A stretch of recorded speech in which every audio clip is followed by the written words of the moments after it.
Mohon maaf Budi, tapi harta ini hanya untukku.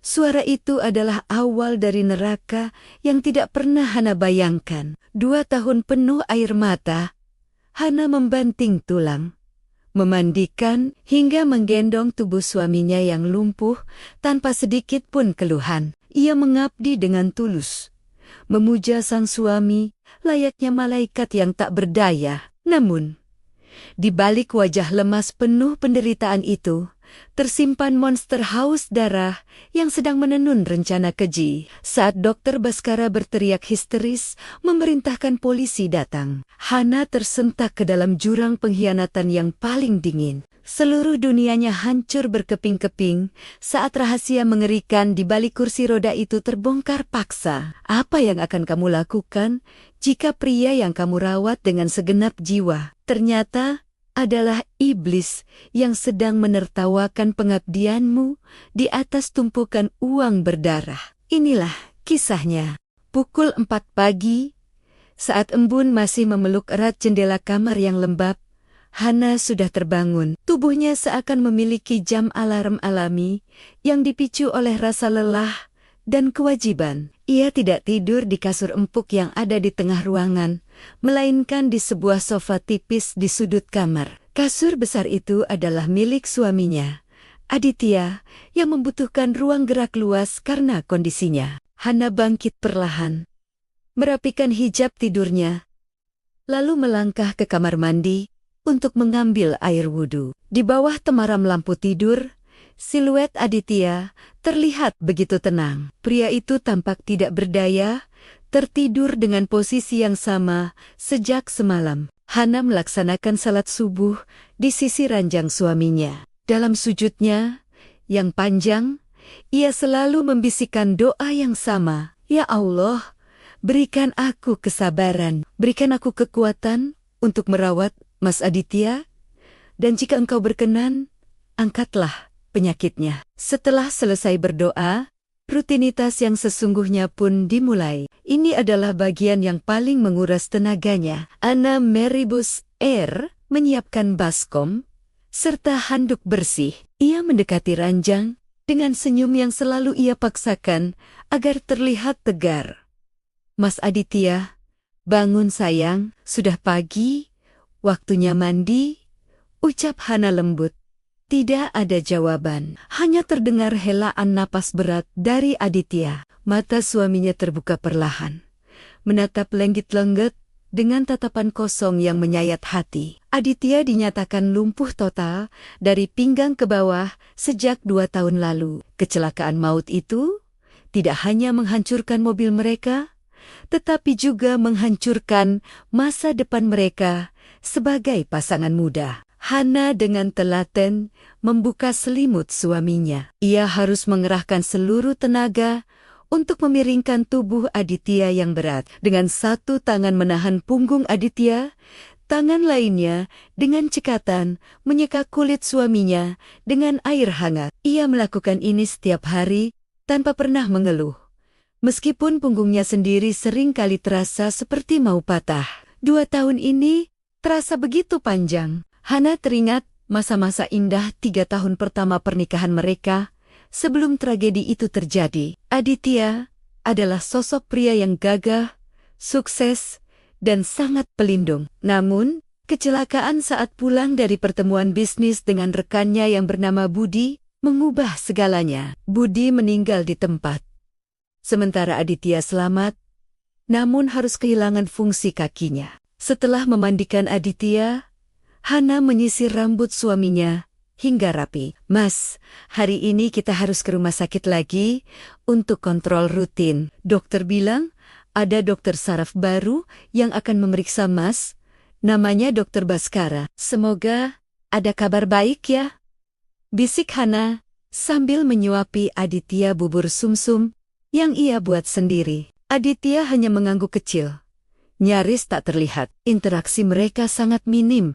Sejak kecelakaan itu, Aditya lebih banyak diam dan termenung. Hana menganggap itu sebagai bentuk depresi berat akibat kehilangan kemampuan untuk berjalan. Selesai sarapan, bagian tersulit kedua Dimulai. Hana harus memindahkan Aditya dari ranjang ke kursi roda. Ia merangkul bahu suaminya, menyelipkan tangannya di bawah ketiak Aditya, lalu dengan satu hentakan kuat, ia mengangkat tubuh pria itu. Hana menahan erangan sakit di pinggangnya saat kaki suaminya yang lemas itu menjuntai tak bertenaga. Setelah berhasil mendudukkan Aditya di kursi roda, Hana bersiap-siap. Ia hanya mengenakan gamis sederhana dan hijab instan. Ia tidak lagi peduli dengan penampilannya sendiri. Seluruh sisa tabungannya sudah habis untuk biaya operasi awal Aditya, sehingga kini mereka tinggal di rumah kontrakan yang jauh lebih kecil. Hana menyambung hidup dengan menerima jahitan di sela-sela waktu merawat suaminya. Hana mendorong kursi roda suaminya keluar menuju mobil tua peninggalan ayahnya. Perjalanan ke rumah sakit selalu terasa sunyi. Hana fokus menyetir, sementara Aditya duduk di kursi penumpang depan yang sudah dimodifikasi agar bisa sedikit bersandar. Di tengah kemacetan kota, sebuah sepeda motor menyalip mobil mereka dengan Eagle Lugalen hingga nyaris menyenggol spion. Hana terkejut dan mengerem. Mendadak, ia refleks menoleh ke arah suaminya untuk memastikan Aditya baik-baik saja. Saat itulah Hana melihat sesuatu yang aneh. Melalui pantulan spion tengah, ia melihat mata Aditya tidak lagi kosong. Mata suaminya bergerak sangat cepat mengikuti motor tadi dengan tatapan yang sangat tajam, waspada, dan penuh kemarahan. Ada kilat penuh perhitungan di sana, kilat mata yang sudah lama sekali tidak Hana lihat semenjak Aditya menjadi lumpuh. Ana Terte Gun. Ia langsung menatap wajah suaminya dari samping. Namun, Aditya sudah kembali ke mode biasanya, menatap lurus ke depan dengan pandangan hampa dan bibir yang sedikit terbuka.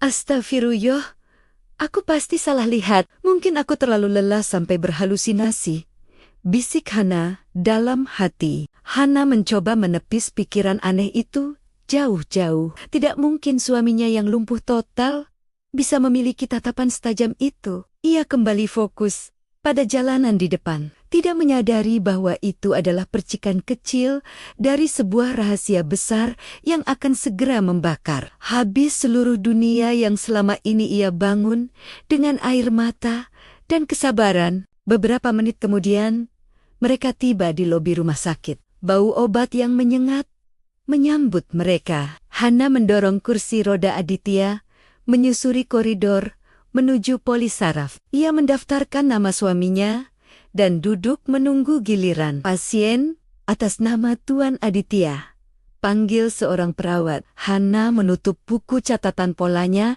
dan bangkit berdiri. Ayo mas, sudah giliran kita. Mari kita bertemu Dokter Baskara. Hana mendorong kursi roda Aditya memasuki ruangan praktik nomor 7. Ruangan itu terasa berbeda dari ruangan dokter saraf sebelumnya. Suasananya lebih terang, lebih modern, dan entah mengapa terasa lebih dingin. Di balik meja besar, duduk seorang pria berusia akhir 30-an dengan kacamata berbingkai tipis. Itulah Dokter Baskara. Selamat pagi Bu Hana dan Pak Aditya, silakan masuk, sapa Dokter Baskara dengan suara yang tenang namun berwibawa. Dokter Baskara tidak langsung duduk. Ia bangkit dan berjalan menghampiri Aditya. Ia berjongkok di depan kursi roda sehingga matanya sejajar dengan mata suaminya. Ini adalah hal pertama yang membuat Hana merasa berbeda. Dokter-dokter sebelumnya biasanya hanya berbicara kepada Hana sambil sesekali melirik Aditya dari balik meja. Selamat pagi, Pak Aditya. Bagaimana perasaan Bapak hari ini? Apakah ada sesuatu yang ingin Bapak sampaikan kepada saya? Tanya Dokter Baskara sambil menatap lurus ke dalam mata Aditya. Aditya hanya menatap kosong. Bibirnya bergerak sedikit, namun tidak ada suara yang keluar. Hana segera menyela dengan suara lembut. Seperti biasa, dokter. Mas Aditya jarang bicara, kadang hanya mengangguk atau menggeleng. Dokter sebelumnya bilang ini pengaruh trauma dan depresi pasca kecelakaan 2 tahun lalu. Dokter Baskara mengangguk perlahan. Namun, matanya tidak lepas dari wajah Aditya. Ibu Hana, jika ibu tidak keberatan, saya ingin melakukan pemeriksaan fisik yang lebih mendalam hari ini. Saya perlu melihat respons otot Pak Aditya secara langsung. Suster, tolong bantu pindahkan Pak Aditya ke ranjang periksa. Hana hendak menawarkan bantuan karena ia sudah terbiasa mengangkat tubuh suaminya. Namun Dokter Baskara mengangkat tangan sebagai tanda penolakan halus. Biarkan perawat kami yang menangani Ibu Hana.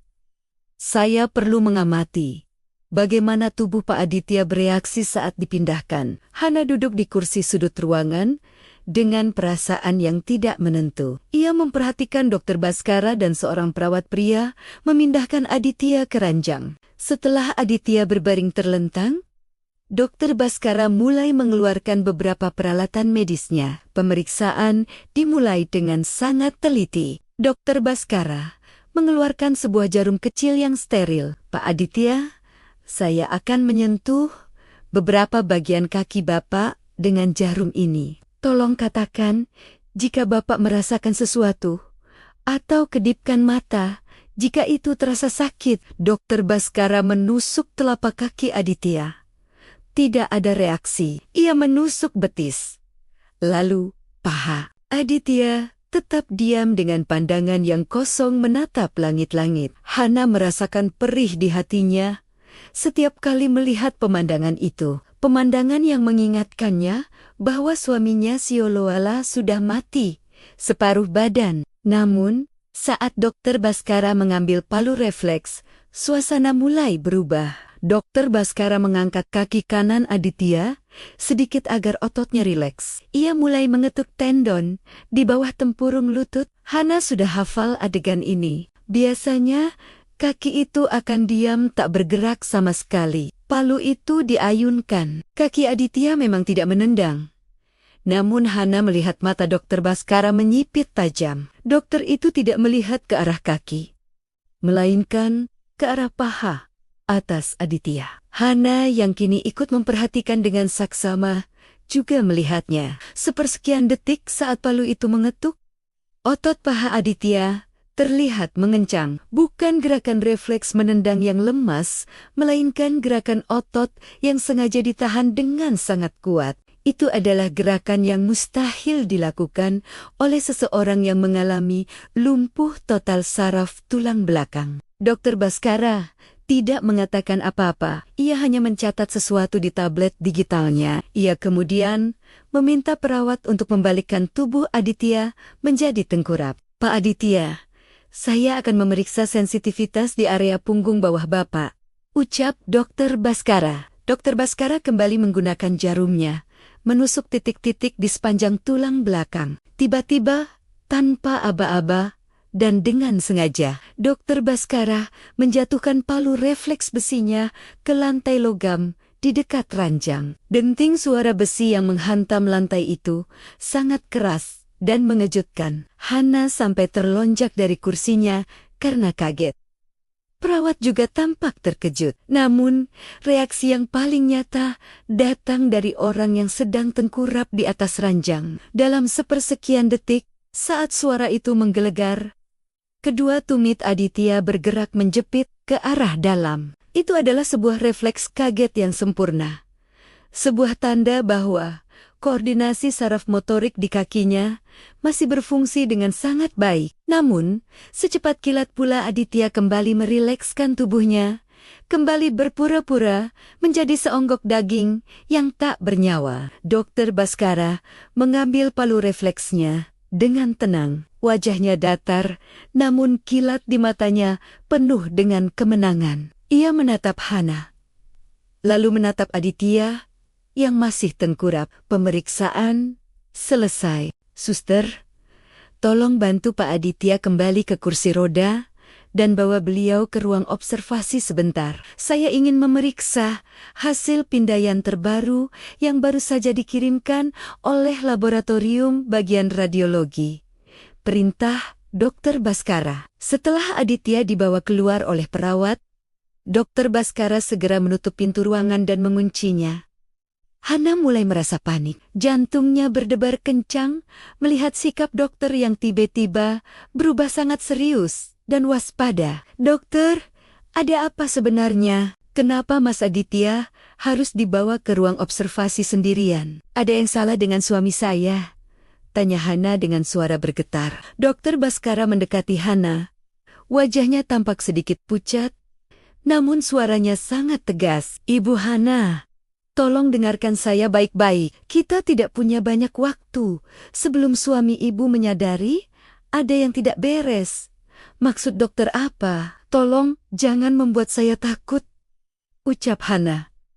"Ibu Hana, secara medis tidak ada yang salah dengan kaki suami Anda. Tidak ada saraf yang putus. Tidak ada kerusakan tulang belakang yang permanen. Gerakan otot paha dan refleks kaget yang saya lihat tadi adalah bukti mutlak suami Anda, Aditya, bisa berjalan dengan normal. Dia selama ini hanya berpura-pura lumpuh di depan Anda." Hana terpaku. Seluruh dunianya seakan berhenti berputar. "Tidak mungkin. Saya merawatnya setiap hari selama 2 tahun, dokter. Saya yang memandikannya, saya yang menggendongnya. Mana mungkin dia menipu saya selama itu?"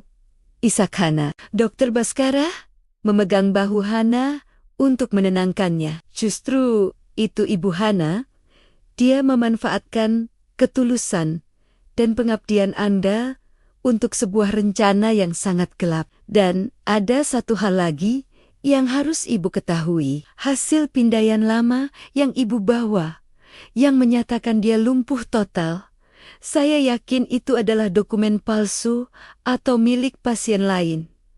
Hana merasa mual. Kepalanya pusing memikirkan pengabdiannya selama 2 tahun yang ternyata adalah sebuah lelucon besar. Belum sempat ia mencerna semuanya, Dokter Baskara membisikkan sesuatu yang meruntuhkan sisa-sisa kekuatannya. "Cepat panggil polisi sekarang, Ibu Hana.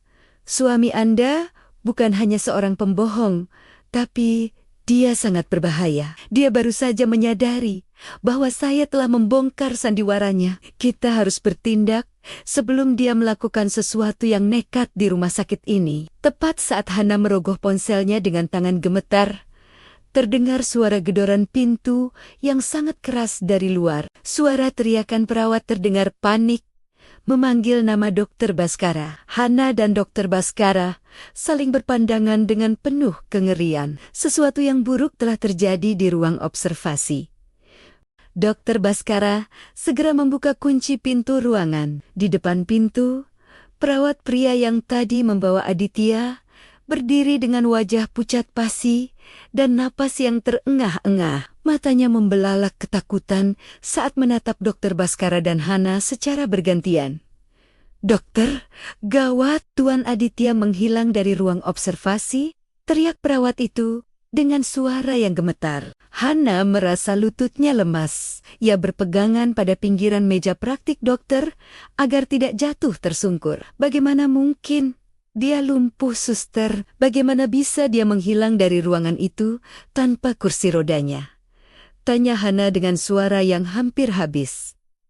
Perawat itu menggelengkan kepala dengan cepat. "Saya baru saja meninggalkannya selama 2 menit untuk mengambil alat rekam jantung di ruang sebelah. Saat saya kembali, ruangan itu sudah kosong. Kursi rodanya masih ada di sana, terlipat rapi di sudut ruangan, tapi Tuan Aditya sudah tidak ada." Dokter Baskara tidak membuang waktu. Ia segera berlari menuju ruang pusat keamanan rumah sakit, diikuti oleh Hana yang mencoba menguatkan kakinya untuk berlari. Di dalam ruang monitor televisi, sirkuit tertutup atau CCTV, suasana sangat tegang. Beberapa petugas keamanan sedang sibuk mengamati layar monitor. Putar ulang rekaman di koridor blok 7.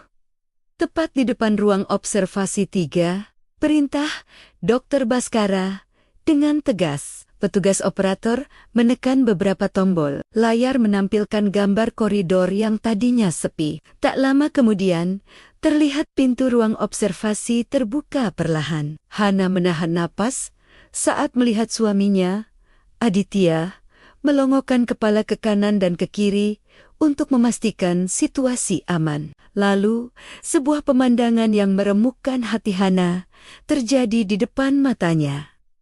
Aditya melangkah keluar dari ruangan itu. Ia tidak merangkak, ia tidak tertatih-tatih. Aditya berdiri tegak dengan postur tubuh yang gagah dan penuh percaya diri. Ia berjalan dengan langkah yang pasti dan sangat cepat, seolah-olah ia tidak pernah mengalami cedera sedikit pun selama 2 tahun ini. "Ya Allah, Mas Aditya," bisik Hana sambil menutup mulutnya. Air mata kemarahan mulai mengalir di pipinya. "Lihat itu."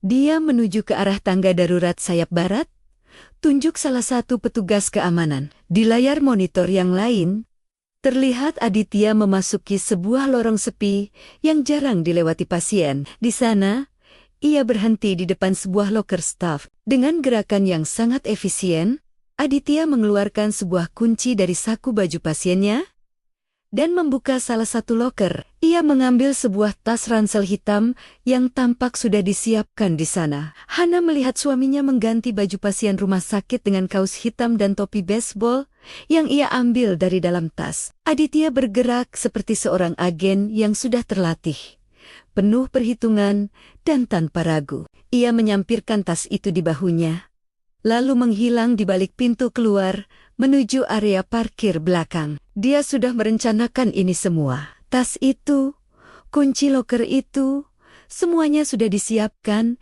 jika sewaktu-waktu kedoknya terbongkar, ucap Dr. Baskara dengan nada dingin. Saat itu, Huga 2 orang pria berpakaian preman, namun dengan gelagat yang sangat tegas, masuk ke ruang keamanan. Mereka adalah Detektif Rahmat dan rekannya dari kepolisian sektor setempat yang sebelumnya memang sudah dihubungi oleh pihak rumah sakit atas laporan Dr. Baskara mengenai dugaan pemalsuan dokumen medis. "Ibu Hana, saya Detektif Rahmat. Kami baru saja mendapatkan informasi tambahan mengenai suami Anda," ucap pria itu sambil menunjukkan lencananya. Hana menatap detektif itu dengan pandangan kosong. "Apa lagi yang kalian temukan? Apakah ada yang lebih buruk dari kenyataan bahwa dia menipu saya selama 2 tahun?" tanya Hana getir. Detektif Rahmat menghela napas panjang. "Kami baru saja menerima hasil investigasi ulang mengenai kecelakaan maut 2 tahun lalu yang menewaskan saudara Budi, rekan bisnis suami Anda. Tim forensik menemukan bukti bahwa rem mobil yang dikendarai suami Anda sengaja dirusak dari dalam. Selain itu, ada aliran dana sebesar 50 miliar rupiah yang dipindahkan dari rekening perusahaan ke sebuah rekening luar negeri tepat 1 hari sebelum kecelakaan itu terjadi." Hana merasa jantungnya seakan berhenti berdetak. "Jadi maksud Anda, Mas Aditya sengaja mencelakai dirinya sendiri dan membunuh Pak Budi demi uang itu?" "Bukan hanya itu, Ibu Hana. Kami menduga kelumpuhan palsunya adalah alibi terbaik untuk menghindari pemeriksaan polisi dan gugatan keluarga korban. Siapa yang akan mencurigai seorang pria lumpuh yang nyaris mati sebagai seorang pembunuh berencana?" lanjut Detektif Rahmat. Hana terduduk di kursi operator. Ia teringat bagaimana ia bekerja membanting tulang, menjahit siang dan malam, hanya untuk membeli susu nutrisi mahal dan obat-obatan yang diminta Aditya. Ternyata pria itu sedang duduk di atas tumpukan uang haram sebesar 50 miliar rupiah sambil menertawakan kebodohan istrinya. Di tengah guncangan hebat itu, ponsel Hana bergetar. Sebuah pesan singkat masuk dari nomor yang tidak dikenal. Hana membukanya dengan tangan gemetar.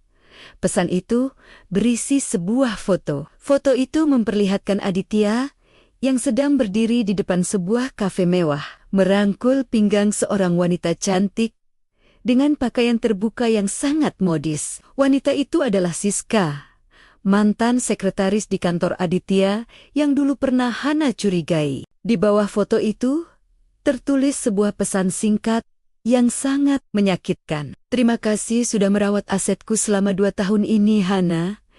Kamu perawat yang sangat patuh.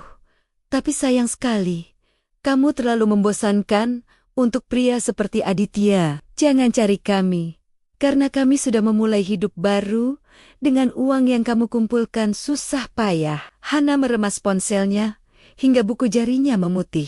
Rasa sedihnya kini benar-benar menguap, digantikan oleh bara api kemarahan yang sangat panas. Ia berdiri, menatap Detektif Rahmat dengan mata yang menyala-nyala. Detektif, saya tahu di mana dia kemungkinan besar bersembunyi. Dia pernah mengigau tentang sebuah apartemen rahasia di pusat kota saat dia berpura-pura tidur. Saya akan membantu kalian menangkap monster itu. Saya tidak akan biarkan dia lolos setelah menghancurkan hidup saya dan membunuh Pak Budi.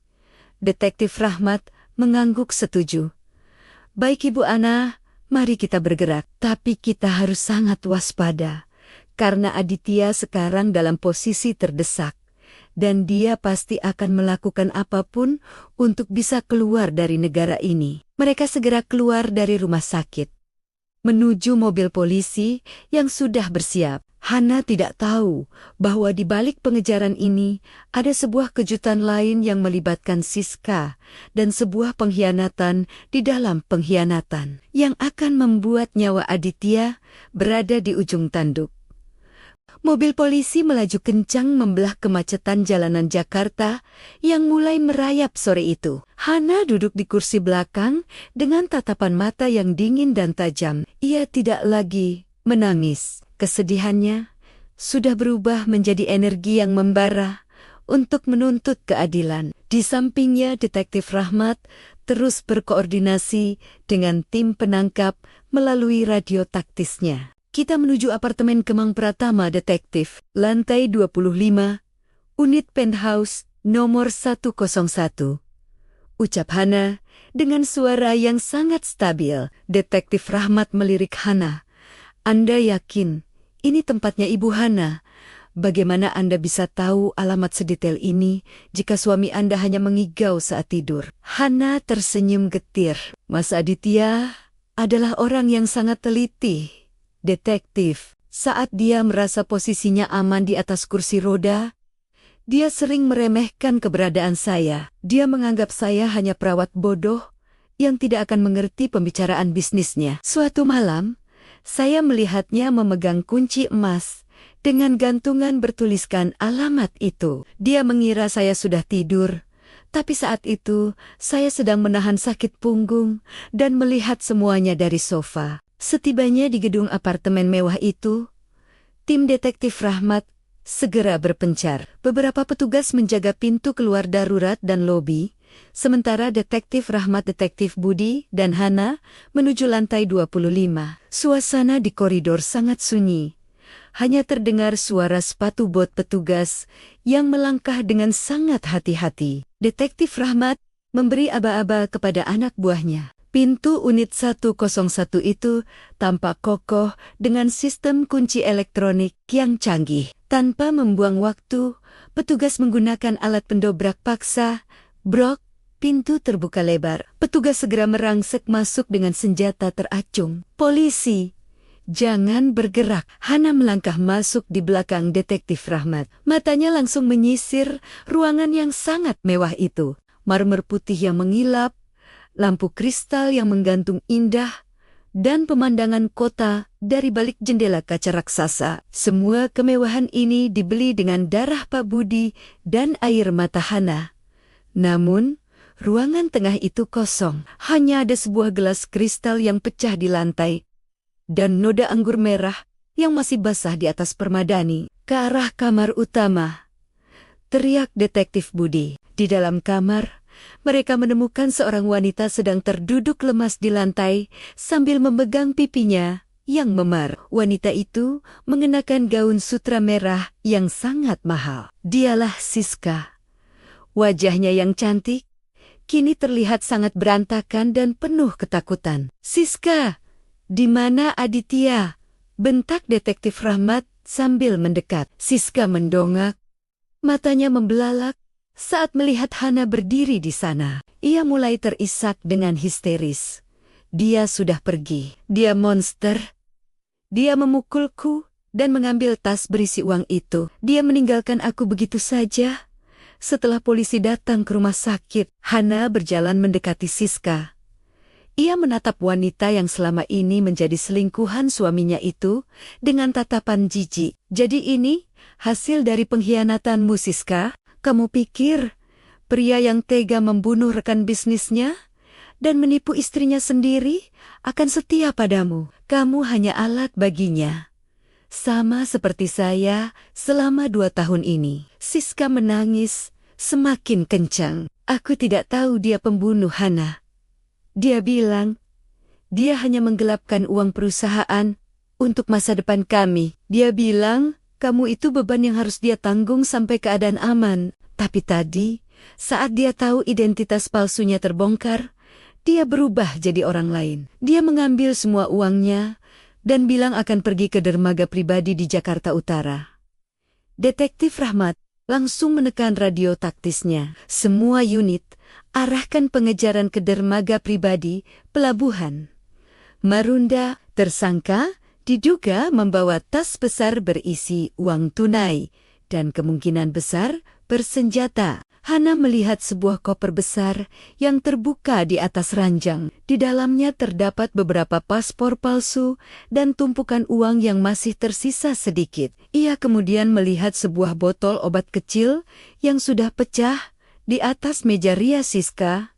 Itu obat penenang yang sering Mas Aditya minum setiap pagi, ucap Hana sambil menunjuk pecahan botol itu. Dia selalu minum itu agar otot kakinya lemas saat diperiksa dokter. Dia benar-benar merencanakan segalanya hingga detail terkecil. Tiba-tiba, ponsel Siska yang tergeletak di lantai berdering.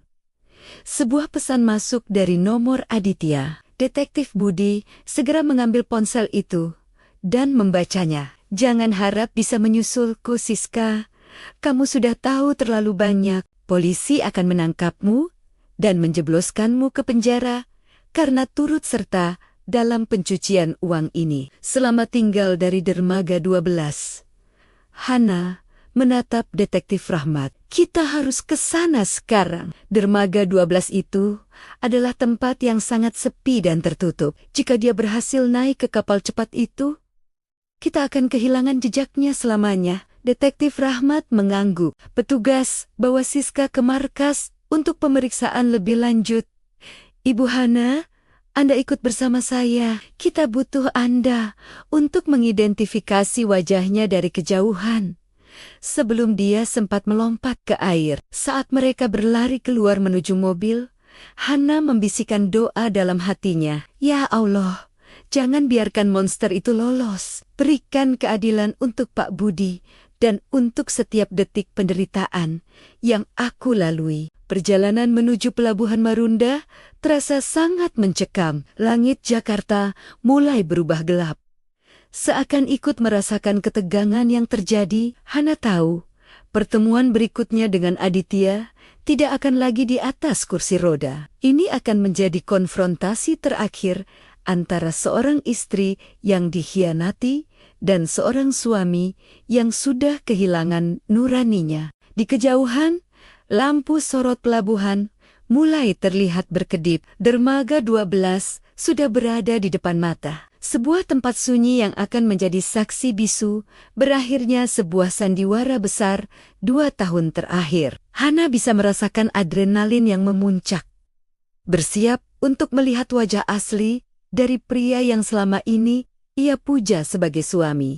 Aditya berdiri di pinggir beton dermaga yang kasar dan berlumut. Ia menarik napas dalam-dalam, menikmati udara laut yang asin dan dingin menusuk tulang. Rasanya sangat luar biasa, bisa berdiri tegak tanpa harus bersandiwara lagi. Selama 2 tahun, ia telah melatih otot-ototnya secara rahasia setiap malam saat Hana tertidur lelap di sofa tipis itu. Ia melakukan gerakan kaki dan penguatan tubuh tanpa suara di atas ranjangnya sendiri. Kelumpuhan itu hanyalah jubah pelindung yang kini sudah ia tanggalkan dengan penuh kemenangan. Ia menatap tas ransel hitam di kakinya. Di dalamnya terdapat uang tunai dalam pecahan dolar dan beberapa batang emas yang cukup untuk membuatnya hidup seperti raja di luar negeri. Ia sama sekali tidak menyesali kematian Budi. Baginya, bisnis adalah medan perang, dan Budi hanyalah korban lemah yang memang harus disingkirkan agar ia bisa menguasai segalanya. Ia juga tidak merasa bersalah sedikit pun pada Hana. Baginya, Hana hanyalah perawat gratisan yang sangat patuh dan berguna untuk meyakinkan polisi serta pihak asuransi bahwa dirinya benar-benar cacat total. Tiba-tiba, suara deru mesin mobil yang melaju kencang memecah keheningan pelabuhan yang sunyi. Aditya segera waspada. Ia merogoh sesuatu dari balik jaket kulitnya. Sebuah senjata api jenis pistol kecil yang ia dapatkan dari koneksi pasar gelapnya beberapa bulan lalu. Lampu sorot dari dua mobil polisi tiba-tiba menyala terang, membutakan pandangan Aditya untuk sejenak. Aditya, jangan bergerak. Angkat tanganmu di atas kepala sekarang juga, teriak Detektif Rahmat melalui pengeras suara mobil patroli. Aditya menyipitkan mata, mencoba menghalau silau lampu. Ia melihat siluet Hana turun dari mobil di samping Detektif Rahmat. Aditya tertawa dingin. Sebuah tawa yang terdengar sangat mengerikan dan bergema di tengah sunyinya dermaga tua itu. Wah, perawatku yang setia ternyata punya nyali juga untuk datang ke sini. Hana, bukankah seharusnya kamu sedang di rumah sekarang, menjahit baju pesanan tetangga untuk membeli susu nutrisi dan obat-obatan mahalku? Teriak Aditya dengan nada mengejek yang sangat kental. Hana melangkah maju beberapa meter, mengabaikan tarikan tangan Detektif Rahmat yang mencoba menahannya. Cahaya lampu sorot menyinari wajah Hana yang tampak tenang namun penuh dengan keberanian yang belum pernah Aditya lihat sebelumnya. Sandiwara sudah berakhir, Mas Aditya. Kamu bukan lagi pria malang di kursi roda yang aku cintai dan aku puja. Kamu hanya seorang pengecut besar yang bersembunyi di balik kelumpuhan palsu untuk menutupi darah Pak Budi di tanganmu. Serahkan dirimu sekarang juga pada polisi, ucap Hana dengan suara lantang yang tidak bergetar sedikit pun. Aditya meludah ke samping dengan ekspresi jijik, menyerah. Jangan mimpi, Hana. Aku sudah melewati 2 tahun neraka di atas ranjang itu demi uang ini. Aku tidak akan membiarkan wanita lugu sepertimu atau polisi-polisi ini menghentikan langkahku menuju kebebasan. Kamu pikir aku benar-benar mencintaimu? Kamu itu cuma tameng. Hana cuma alat agar aku tidak membusuk di penjara. Aditya kemudian mengarahkan senjatanya tepat ke arah Hana. Detektif Rahmat dengan sigap menarik Hana ke belakang pintu mobil sebagai perlindungan. Suasana menjadi sangat kritis dan mencekam. Polisi mulai mengepung area dermaga dari berbagai sisi, namun Aditya berdiri sangat dekat dengan pinggiran dermaga yang menjorok langsung ke laut dalam yang gelap. Di kejauhan, terlihat sebuah kapal cepat kecil tanpa lampu navigasi mulai mendekat perlahan ke arah dermaga. Itulah kapal yang sudah disewa Aditya untuk melarikan diri ke perbatasan. Kapalku sudah datang. Selamat tinggal, Hana. Terima kasih untuk pengabdianmu yang sangat bodoh selama 2 tahun ini. Kamu benar-benar istri yang sangat mudah ditipu, ucap Aditya sambil mulai melangkah mundur perlahan menuju tepi dermaga dengan tangan tetap menodongkan senjata. Namun, sebuah hal tak terduga terjadi. Dari balik tumpukan kontainer tua yang berkarat di sisi kiri Aditya, muncul sebuah sosok yang bergerak sangat cepat tanpa suara. Sosok itu ternyata bukan polisi. Sosok itu adalah seseorang yang memiliki dendam lebih besar dari siapapun di tempat itu. Aditya tidak menyadari bahwa keputusannya untuk memukul dan meninggalkan Siska di penthouse tadi telah menciptakan bumerang yang mematikan.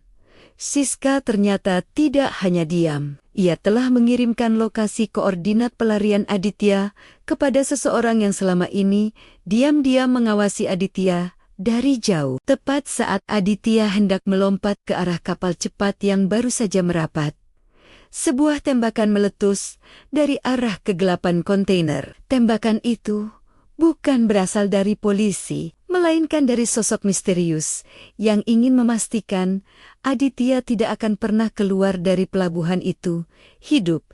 Peluru itu mengenai bahu kanan Aditya hingga ia berteriak kesakitan dan senjatanya terlepas, jatuh tenggelam ke dalam air laut. Aditya terjatuh di atas beton dermaga yang dingin, memegangi bahunya yang bersimbah darah.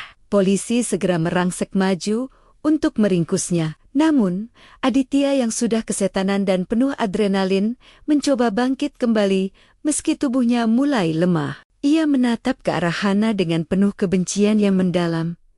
Seolah-olah Hana adalah penyebab tunggal dari semua kegagalannya malam ini. Dalam posisi terdesak, Aditya melihat sebuah celah di antara kaki petugas yang mengepungnya. Ia bersiap untuk melakukan gerakan nekat yang terakhir. Sebuah gerakan yang akan menentukan apakah ia akan membusuk di penjara atau justru berakhir di dasar Laut Marunda. Hana hanya bisa mematung melihat pria yang dulu ia rawat dengan sepenuh hati itu kini berubah menjadi monster yang benar-benar mengerikan di bawah cahaya lampu sorot pelabuhan. Pengepungan ini baru saja memasuki tahap paling berdarah. Suasana di dermaga 12 semakin mencekam setelah letusan tembakan itu bergema. Aditya mengerang kesakitan. Tubuhnya tersungkur di atas lantai beton yang dingin dan kotor. Darah segar mulai merembes dari bahu kanannya, membasahi jaket kulit yang selama ini ia banggakan. Di tengah sorotan lampu polisi, dari balik kegelapan tumpukan kontainer, sesosok pria melangkah maju dengan tenang. Pria itu memegang sebuah senjata laras pendek dengan tangan yang stabil. Hana membelalakan mata saat mengenali wajah pria itu. Dia adalah Hendra, adik kandung almarhum Budi. Wajah Hendra tampak sangat dingin, dipenuhi dengan rasa benci yang sudah mengendap selama 2 tahun terakhir. 2 tahun aku menunggu momen ini, Aditya. 2 tahun aku melihat ibuku menangis setiap malam karena kehilangan Budi. Sementara kamu hidup enak dan bersembunyi di balik kursi roda sialan itu, ucap Hendra dengan suara yang berat dan penuh tekanan. Detektif Rahmat segera mengarahkan senjatanya ke arah Hendra. Hendra, turunkan senjatamu sekarang. Jangan biarkan kemarahanmu menghancurkan hidupmu juga. Biarkan hukum yang mengadili dia. Hendra tertawa getir, namun matanya tetap tertuju pada Aditya yang sedang meringis di lantai. Hukum apa yang bisa mengembalikan nyawa kakak? Dia membunuh Budi dengan sangat licik. Detektif, dia membiarkan Budi mati di dalam mobil yang sudah dia sabotase sendiri. Dia tidak pantas mendapatkan pengadilan yang adil. Aditya, meski dalam kondisi terluka, mencoba menyeret tubuhnya menuju tepi dermaga. Ia melihat kapal cepat yang ia sewa mulai menjauh karena pengemudinya ketakutan melihat polisi dan baku tembak. Rasa panik mulai menyelimuti Aditya. Kebebasan yang hanya tinggal beberapa meter di depan matanya kini seolah-olah terbang menjauh. Hana melangkah maju, mendekati Aditya yang kini bersimbah darah. Ia menatap suaminya dengan perasaan campur aduk antara benci dan sisa-sisa kenangan lama. Lihat dirimu sekarang, Mas Aditya, pria yang dulu merasa sangat berkuasa karena bisa menipu semua orang, sekarang harus merangkak di atas darahnya sendiri. Kamu meminta aku untuk selalu mendoakan kesembuhanmu setiap malam. Sekarang, Allah menjawab doa-doa itu dengan cara yang paling menyakitkan bagimu, ucap Hana dengan nada yang sangat tenang namun menusuk. Aditya menoleh ke arah Hana. Matanya memerah penuh amarah. Kamu Ini semua gara-gara kamu, Hana. Jika saja kamu tidak membawa dokter baru itu, jika saja kamu tetap menjadi istri bodoh yang menurut, aku sudah berada di luar negeri sekarang. Kamu menghancurkan segalanya. Diam kamu, Aditya, bentak detektif Rahmat. Petugas segera ringkus tersangka dan amankan senjata saudara Hendra. Saat beberapa petugas polisi mulai mendekat, Aditya melakukan sebuah gerakan nekat yang terakhir. Ia mengerahkan seluruh sisa tenaganya untuk bangkit berdiri. Meski bahunya berlumuran darah, kakinya yang selama 2 tahun ia klaim lumpuh itu ternyata masih sangat kuat untuk berlari. Aditya tidak menuju ke arah polisi, melainkan berlari sekuat tenaga ke arah tangga darurat menuju bagian atas tumpukan kontainer. Gerakannya sangat cepat, seperti seekor binatang yang sedang terpojok. Hana dan semua orang yang ada di sana terperangah melihat pria yang selama ini hanya duduk di kursi roda itu kini mampu memanjat besi kontainer dengan lincah. "Kejar dia, jangan sampai lolos!" teriak detektif Rahmat. Beberapa petugas polisi segera mengejar Aditya ke atas kontainer. Hendra juga mencoba ikut berlari, namun segera ditahan oleh petugas lainnya. Di atas tumpukan kontainer yang tinggi, Aditya berlari di antara celah-celah logam, mencoba mencari jalan keluar atau tempat bersembunyi. Namun, karena bahunya yang terus mengeluarkan darah, Aditya mulai kehilangan keseimbangan. Pandangannya mulai kabur akibat kehilangan banyak darah. Di puncak kontainer tertinggi yang menghadap langsung ke arah beton dermaga di bawahnya, Aditya berhenti. Ia terpojok. Di depannya hanya ada jurang setinggi 10 meter dan di belakangnya para petugas polisi sudah bersiap dengan senjata mereka. Hana berdiri di bawah, mendongak menatap siluet suaminya di atas sana. Cahaya lampu sorot membuat Aditya tampak seperti bayangan hitam yang sedang menari di ambang maut. "Menyerahlah, Mas. Sudah tidak ada jalan lagi," teriak Hana. Aditya menatap ke bawah, ke arah Hana. Ia menyeringai, sebuah seringai terakhir yang dipenuhi dengan rasa tidak puas. "Aku tidak akan pernah menyerah pada kalian semua." Dalam upaya terakhirnya untuk melompat ke arah atap gudang di seberang kontainer, Aditya melakukan kesalahan fatal. Bahunya yang terluka membuat ia tidak bisa mengayunkan tangan sebagai penyeimbang dengan sempurna. Saat ia melompat, kakinya terpeleset pada permukaan logam yang licin akibat embun laut. Tubuh Aditya melayang di udara selama beberapa detik, sebelum akhirnya jatuh dengan suara benturan yang sangat keras. Ia tidak jatuh ke laut, melainkan menghantam tumpukan drum besi kosong dan pilar beton dermaga. Suara benturan itu terdengar begitu mengerikan. Perpaduan antara suara logam yang menghantam tulang manusia. Hana memejamkan matanya, menolak untuk melihat apa yang terjadi. Suasana seketika menjadi hening total. Para petugas medis yang sudah bersiaga segera berlari menuju tempat jatuhnya Aditya. Saat mereka memeriksa kondisi pria itu, terdengar sebuah teriakan dari salah satu para medis. Dia masih hidup, tapi kondisinya sangat kritis. Tulang belakangnya menghantam pilar beton dengan posisi yang sangat buruk. Hana membuka matanya perlahan dan melangkah mendekat. Ia melihat Aditya tergeletak di antara drum besi.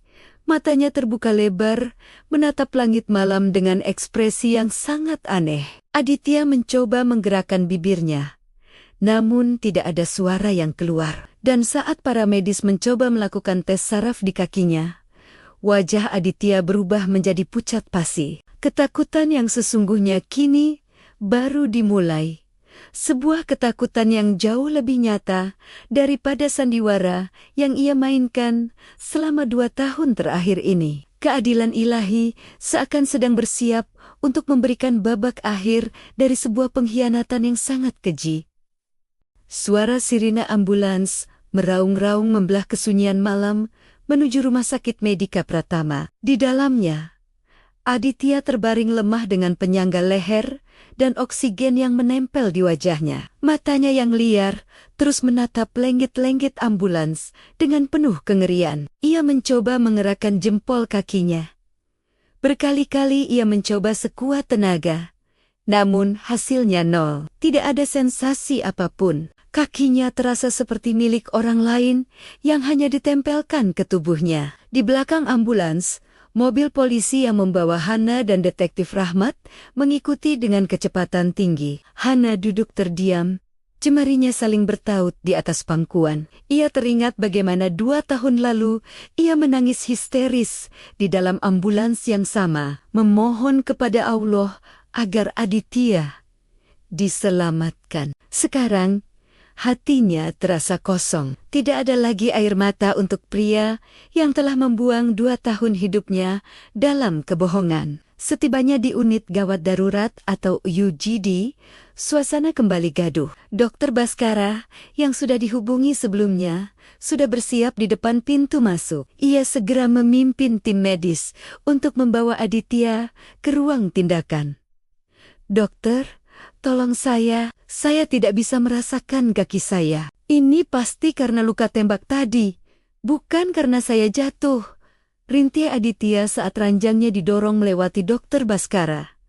Dokter Baskara tidak menjawab. Ia hanya menatap Aditya dengan tatapan yang sulit diartikan. Ia tahu persis bahwa peluru Hendra hanya mengenai bahu, tidak ada hubungannya dengan fungsi motorik kaki. Namun, benturan punggung Aditya pada pilar beton dermaga tadi adalah cerita yang berbeda. Hana menunggu di koridor yang dingin bersama Detektif Rahmat. Tak lama kemudian, Hendra datang dengan tangan diborgol, didampingi oleh 2 petugas polisi. Wajah Hendra tampak lelah, namun ada guret kepuasan di sana. "Mbak Hana, maafkan aku jika tindakanku tadi membuat situasi semakin kacau. Aku hanya ingin dia merasakan sedikit dari rasa sakit yang dirasakan kakakku sebelum meninggal," ucap Hendra pelan saat melewati Hana. Hana hanya mengangguk lemah. Ia tidak menyalahkan Hendra, meski ia tahu kekerasan bukanlah jalan keluar. Baginya, Aditya sudah lama mati sejak kebenaran itu terbongkar di ruang praktik Dokter Baskara. 1 jam berlalu, pintu ruang tindakan terbuka. Dokter Baskara keluar sambil melepas sarung tangan medisnya. Wajahnya terlihat sangat serius. Jauh lebih serius daripada saat ia membongkar kebohongan Aditya di pagi hari tadi. Ia berjalan menghampiri Hana dan Detektif Rahmat. "Bagaimana keadaannya, dokter?" tanya Detektif Rahmat mewakili Hana. Dokter Baskara menghela napas panjang. Ini adalah sebuah ironi yang sangat luar biasa. "Saya sudah melakukan pemeriksaan awal dan CT scan cepat pada bagian tulang belakangnya. Benturan pada pilar beton itu sangat telak. Punggung bawahnya menghantam sudut beton dengan posisi yang sangat fatal." Hana menahan napas, menunggu kelanjutan kalimat dokter itu. "Saraf tulang belakang Aditya di area T10 putus total. Akibat benturan itu, dia mengalami cedera saraf permanen. Kali ini, sandiwaranya telah dikabulkan oleh takdir. Aditya benar-benar lumpuh total dari pinggang ke bawah, dan tidak ada harapan untuk sembuh selamanya," jelas Dokter Baskara dengan suara yang rendah. Hana terpaku di tempatnya berdiri. Area T10 itu adalah area yang sama persis dengan yang tertulis di dalam dokumen palsu yang selama ini Aditya gunakan untuk menipunya. Takdir seolah sedang menulis ulang diagnosa palsu itu menjadi sebuah vonis nyata yang tak terbantahkan. "Apakah dia sudah tahu, dokter?" tanya Hana dengan suara yang hampir tidak terdengar. "Dia sedang meronta di dalam. Dia terus berteriak bahwa ini hanya mimpi. Dia bahkan menuduh kami memberikan obat penenang agar dia terlihat lumpuh lagi. Dia belum bisa menerima bahwa kali ini dia tidak perlu lagi minum pil biru itu untuk membuat kakinya lemas," jawab Dokter Baskara. Hana meminta izin untuk masuk ke dalam. Di balik tirai putih, Aditya sedang berteriak histeris. Ia mencoba memukul-mukul kakinya sendiri dengan tangan kirinya yang tidak terluka. Namun, ia tetap tidak merasakan apapun. "Hana, tolong aku, katakan pada dokter ini untuk berhenti bermain-main. Aku tahu mereka bekerja sama denganmu untuk menghukumku, kan? Suruh mereka mengembalikan kakiku. Aku berjanji akan memberikan uang 50 miliar itu padamu, Hana. Semua uang itu untukmu. Asalkan aku bisa jalan lagi," racu Aditya saat melihat Hana masuk. Hana berdiri di sisi ranjang, menatap suaminya dengan tatapan yang sangat dingin. Ia tidak melihat lagi sosok Aditya yang gagah, tidak juga melihat pasien lumpuh yang ia cintai. Ia hanya melihat seorang pesakitan yang sedang memanen hasil tanamannya sendiri. "Mas Aditya, ingatkah kamu saat aku merangkak di lantai meminta minum karena aku demam tinggi, dan kamu hanya menontonku sambil berpura-pura tidak bisa bergerak? Saat itu kamu punya pilihan untuk menolongku, tapi kamu lebih memilih untuk menjaga sandiwaramu. Sekarang, Allah mengambil pilihan itu darimu selamanya," ucap Hana. Aditya terdiam. Napasnya memburu. Matanya yang merah menatap Hana dengan penuh kebencian, sekaligus ketakutan yang mendalam. "Kamu tidak punya siapa-siapa lagi sekarang, Mas. Siska sudah ditangkap polisi. Hendra akan diproses hukum, dan uang 50 miliar itu sudah disita oleh negara sebagai barang bukti. Kamu akan menghabiskan sisa hidupmu di penjara medis, di atas ranjang yang dingin, persis seperti yang kamu piuro-piurokan selama 2 tahun ini. Bedanya, kali ini tidak akan ada aku yang menyuapimu dengan penuh cinta," lanjut Hana. Hana berbalik dan berjalan keluar dari ruangan itu tanpa menoleh lagi. Teriakan Aditya yang memanggil namanya kembali menggema di koridor rumah sakit. Namun Hana terus melangkah. Ia merasa sebuah beban berat baru saja terangkat dari pundaknya. Namun, ia tahu perjuangannya belum berakhir. Masih ada proses hukum yang harus ia jalani. Dan masih ada rahasia tentang siapa sebenarnya yang membantu Aditya memalsukan dokumen selama 2 tahun ini yang belum terungkap sepenuhnya. Sosok dokter misterius yang asli kini menjadi target pencarian polisi berikutnya.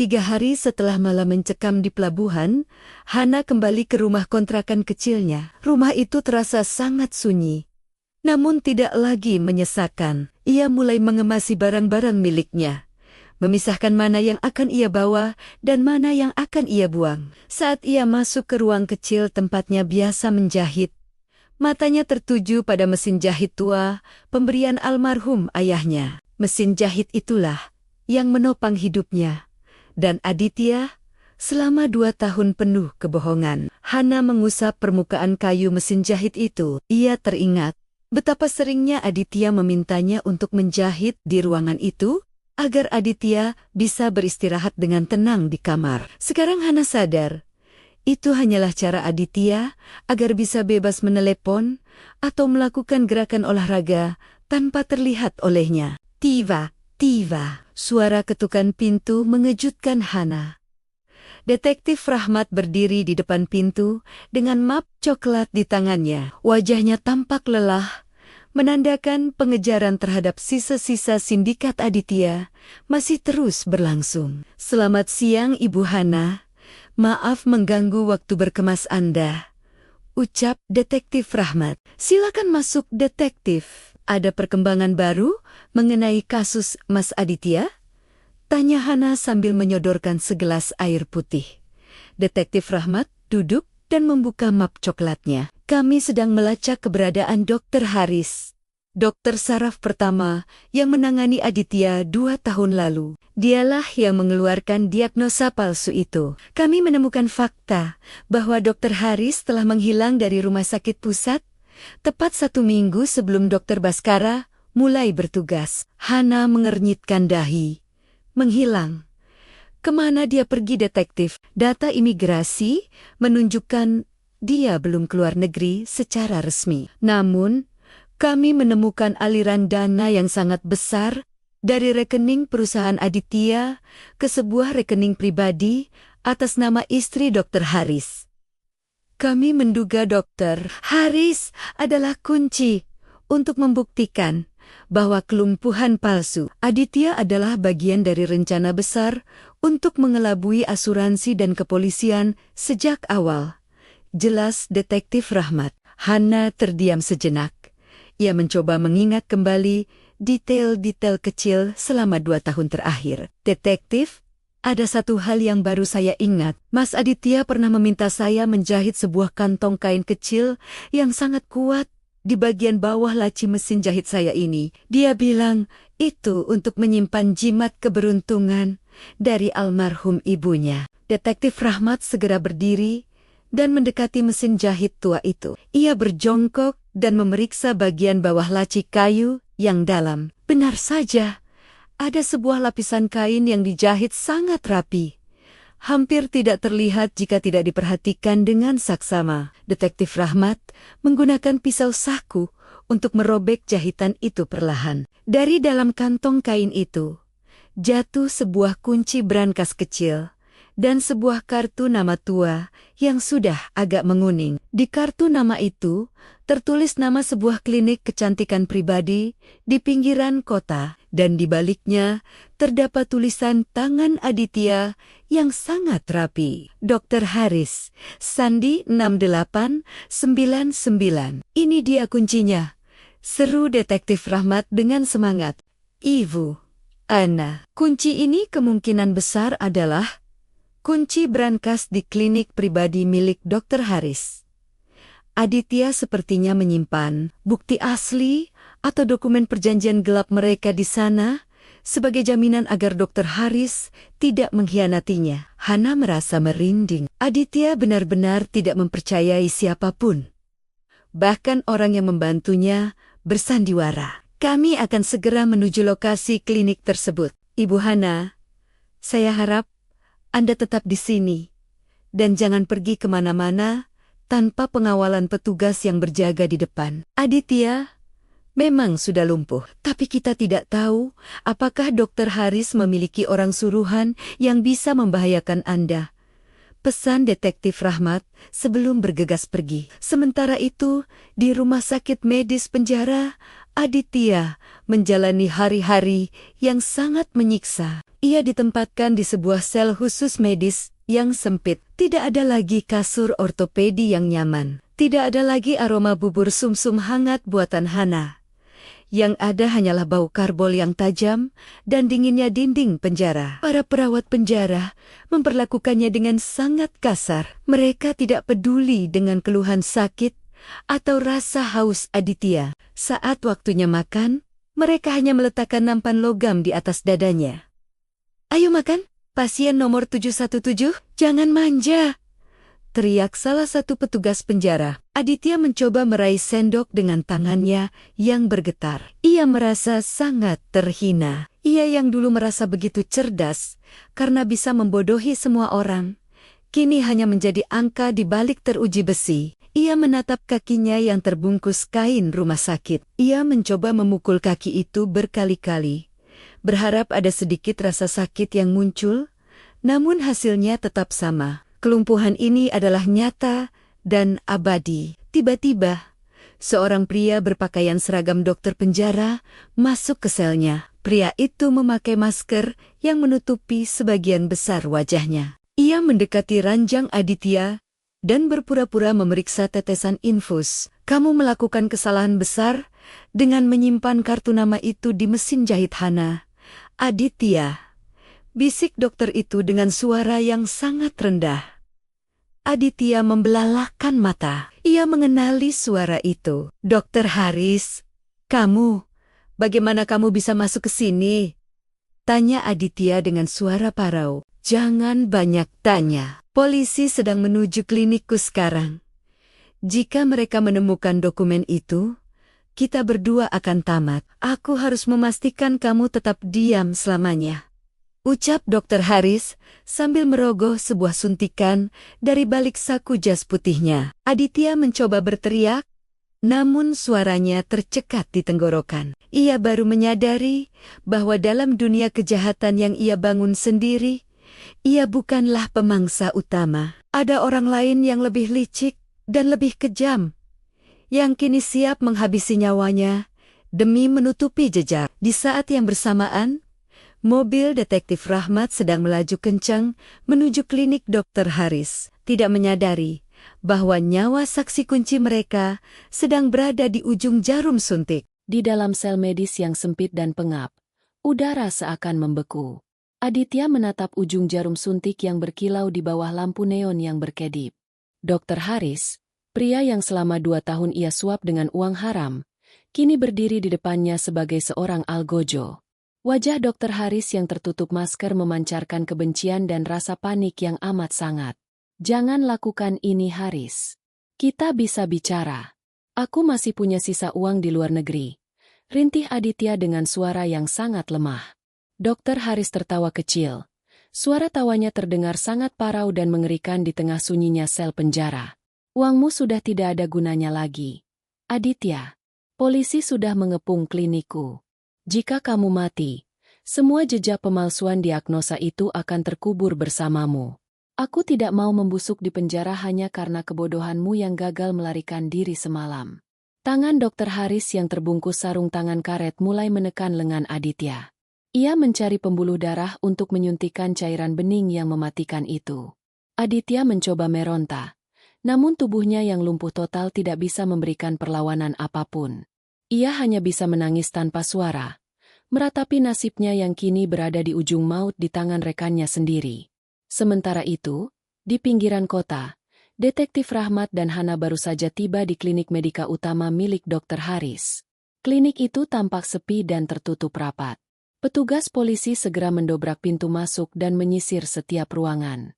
Hana mengikuti dari belakang dengan jantung yang berdebar kencang. Di ruang kerja Dr. Haris yang mewah, Detektif Rahmat menemukan sebuah brankas kecil yang tersembunyi di balik lemari buku. Ia memasukkan kunci emas yang ditemukan di mesin jahit Hana dan menekan kode 6899 seperti yang tertulis di kartu nama itu. Klik. Pintu brankas terbuka. Di dalamnya, mereka menemukan setumpuk dokumen medis asli milik Aditya dari 2 tahun lalu. Dokumen itu menunjukkan bahwa hasil pemeriksaan saraf tulang belakang Aditya pasca kecelakaan sebenarnya dalam kondisi normal. Tidak ada cedera permanen sama sekali. Namun, yang paling mengejutkan adalah sebuah alat perekam suara kecil yang diletakkan di atas tumpukan dokumen itu. Detektif Rahmat menekan tombol putar. Terdengar suara Aditya dan Dr. Haris yang sedang bernegosiasi 1 minggu setelah kecelakaan maut itu terjadi. Dr. Haris, buat saya terlihat lumpuh total di atas kertas. Saya akan bayar Anda 2 miliar rupiah tunai hari ini. Polisi tidak boleh tahu bahwa saya sengaja merusak rem mobil itu untuk membunuh Budi. Terdengar suara Aditya dalam rekaman itu dengan sangat jelas.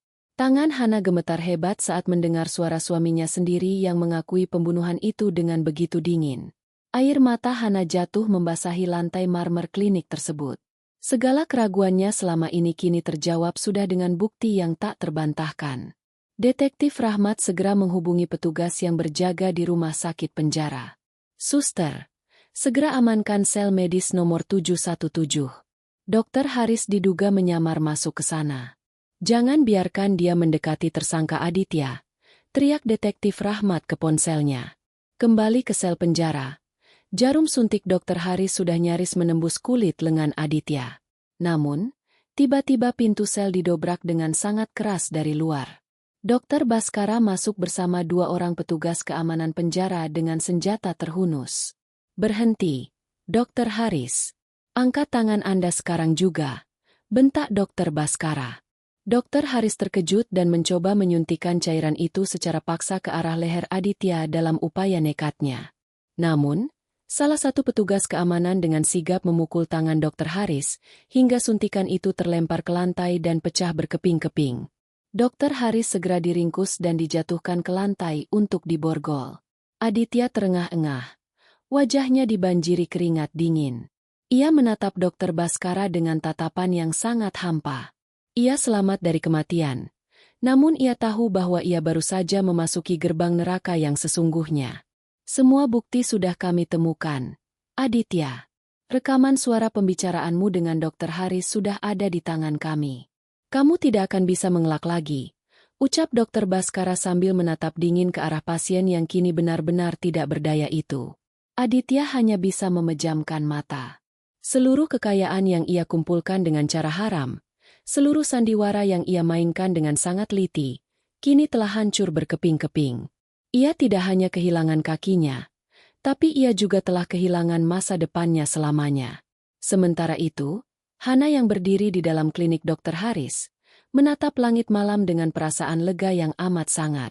Keadilan yang ia tunggu-tunggu selama 2 tahun ini akhirnya mulai menampakkan wujudnya yang paling nyata, meski ia harus melewati jalanan berdarah yang sangat panjang dan menyakitkan. 6 bulan telah berlalu sejak malam berdarah di Dermaga 12. Ruang sidang pengadilan negeri kali ini terasa sangat berbeda. Tidak ada kursi terdakwa yang biasa, melainkan sebuah ranjang rumah sakit yang didorong masuk ke tengah ruangan. Di atasnya terbaring Aditya, pria yang dulu gagah dan penuh tipu daya, kini tampak sangat kurus dengan wajah yang pucat pasi. Kedua kakinya tertutup selimut putih, kaki yang kini benar-benar mati rasa dan tidak akan pernah bisa melangkah lagi seumur hidupnya.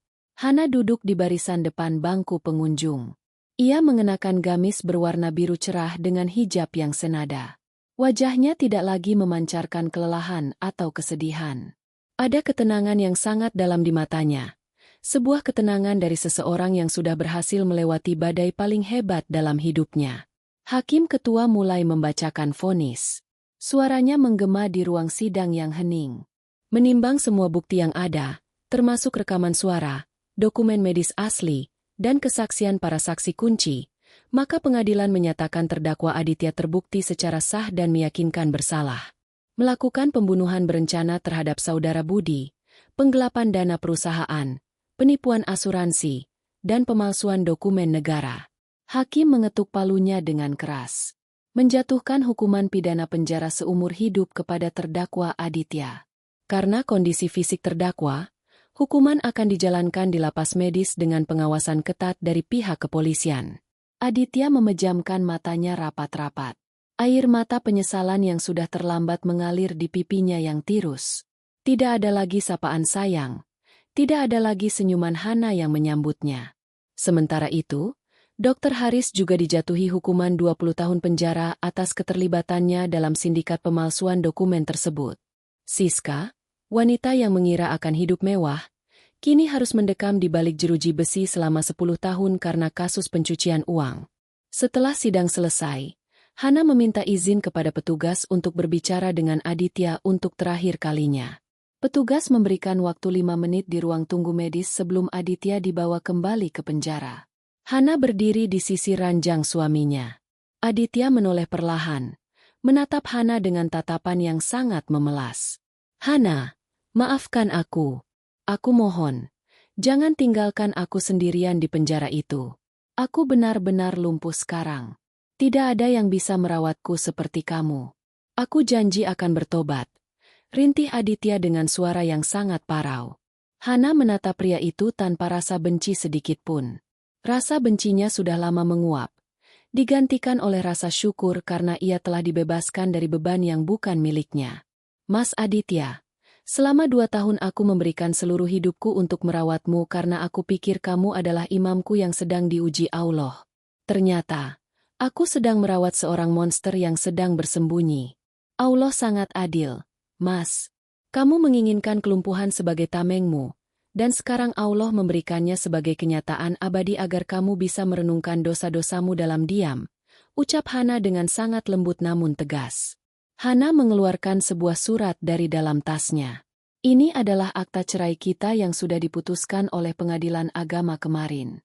Mulai hari ini, aku bukan lagi perawatmu, aku bukan lagi perisaimu, dan aku bukan lagi istrimu. Selamat menjalani sisa hidupmu dengan diri kamu yang sebenarnya. Aditya. Hana berbalik arah. Langkah kakinya terdengar mantap di atas lantai ubin pengadilan. Ia tidak menoleh sedikit pun meski mendengar Aditya meneriakkan namanya dengan histeris, hingga petugas harus menenangkannya. Hana keluar dari gedung pengadilan. Sinar matahari sore menyambutnya dengan hangat. Di depan gedung, Dokter Baskara dan Detektif Rahmat sudah menunggunya. Mereka tersenyum melihat Hana yang kini tampak begitu bebas. "Ibu Hana, apa rencana Anda selanjutnya?" tanya Detektif Rahmat. Hana tersenyum tulus. "Saya akan membuka sebuah butik kecil dan rumah singgah untuk para istri yang mengalami kekerasan dan penipuan domestik. Saya ingin menggunakan uang hasil jahitan saya selama ini untuk membantu mereka yang dunianya sedang dihancurkan oleh orang yang paling mereka percayai. Saya ingin mereka tahu bahwa mereka tidak sendirian, dan ada harapan untuk bangkit kembali." Hana melangkah menuju mobilnya sendiri. Mobil baru yang ia beli dari hasil kerja kerasnya yang jujur. Sebelum masuk, ia mendongak ke arah langit yang mulai berubah warna menjadi jingga keemasan. "Terima kasih Allah, karena telah membukakan mataku. Terima kasih karena telah memberiku kekuatan untuk berjalan di atas kakiku sendiri," bisik Hana dalam hati. Dunia Hana tidak lagi berputar di sekitar kursi roda dan bau obat-obatan. Ia kini melangkah menuju masa depan yang cerah, meninggalkan semua sandiwara pahit di belakangnya. Ia telah belajar bahwa kesetiaan yang buta adalah penjara, dan kebenaran adalah satu-satunya kunci untuk membuka pintu kebebasan yang sesungguhnya. Drama rumah tangganya telah berakhir, dan hidup Hana yang sebenarnya baru saja dimulai dengan penuh keberkahan dan kedamaian yang abadi. Kisah Hana dan Aditya memberikan kita pelajaran yang sangat berharga bahwa kejujuran adalah pondasi utama dalam sebuah hubungan. Sandiwara yang dibangun di atas bangkai penderitaan orang lain tidak akan pernah berakhir dengan kebahagiaan. Keadilan Allah mungkin terkadang terlihat lambat, namun ia selalu datang tepat pada waktunya dan seringkali hadir dengan cara yang paling tidak terduga. Bagaimana menurut Anda tentang akhir dari kisah ini? Apakah hukuman lumpuh seumur hidup yang diterima Aditya sudah setimpal dengan pengkhianatan dan kekejamannya selama 2 tahun ini? Kami sangat ingin mendengar pendapat jujur Anda. Silakan tuliskan komentar Anda di kolom bawah. Kami juga ingin menyapa Anda semua. Dari kota mana sajakah Anda menonton kisah drama ini? Jangan lupa untuk menekan tombol suka jika Anda merasa terinspirasi oleh ketegaran Hana. Dan pastikan Anda sudah menekan tombol berlangganan agar tidak ketinggalan kisah-kisah drama kehidupan penuh emosi lainnya di kanal ini. Terima kasih telah setia mendengarkan narasi kami hingga selesai. Sampai jumpa di cerita berikutnya.